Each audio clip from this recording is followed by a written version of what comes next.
Hi, I'm Emily Lubell, and I graduated from University of Vermont in 2009 with a Bachelor of Science in Psychology.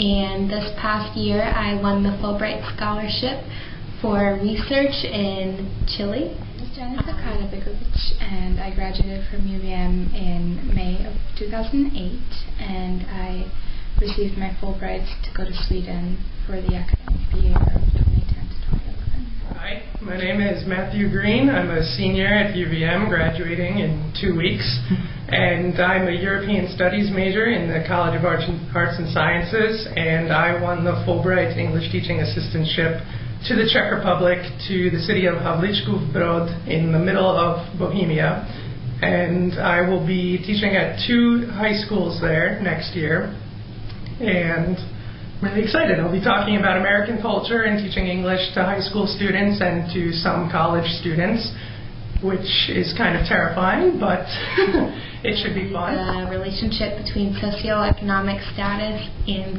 urinary stones and what may be the cause of that. Where in Chile? I'm going to Arica. It's a coastal city on the border of Peru, northern Chile, middle of the desert. And it is at Uppsala University to do research on Bosnian diaspora in Sweden specifically and how they've adjusted over the last 15 years. How'd you get interested in public health? Through various classes at UVM. I don't really have one in particular, just different, international environmental studies. I studied abroad last year in Graz, Austria, which was a great experience. I met a lot of Czech kids there, and it was a lot of fun because I studied Czech at the university that I was at, which was kind of a challenge because my Czech class was actually taught in German. So it was just a lot of fun for me to really get to know the culture and get to know the people. And my roommate was actually Czech, so I spent Christmas there, I spent Easter there, and I was there during the summer after my year in Austria. So just really got to know the people, really got to know the culture, and just really enjoyed it. I was a double major in poli-sci and German at UVM with a minor in Holocaust studies. And I'm originally from Bosnia, so there was definitely always this, interest, at least on my side, in genocide studies and multi-ethnic studies.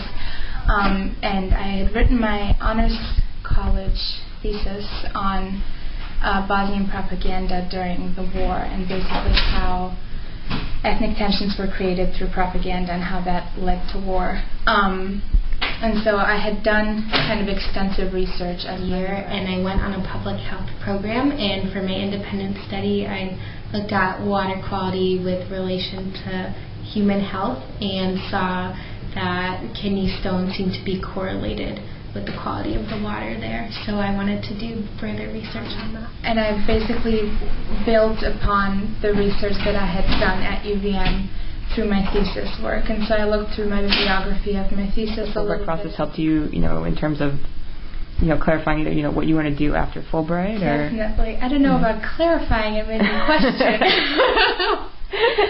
But I think questioning is part of the clarification process.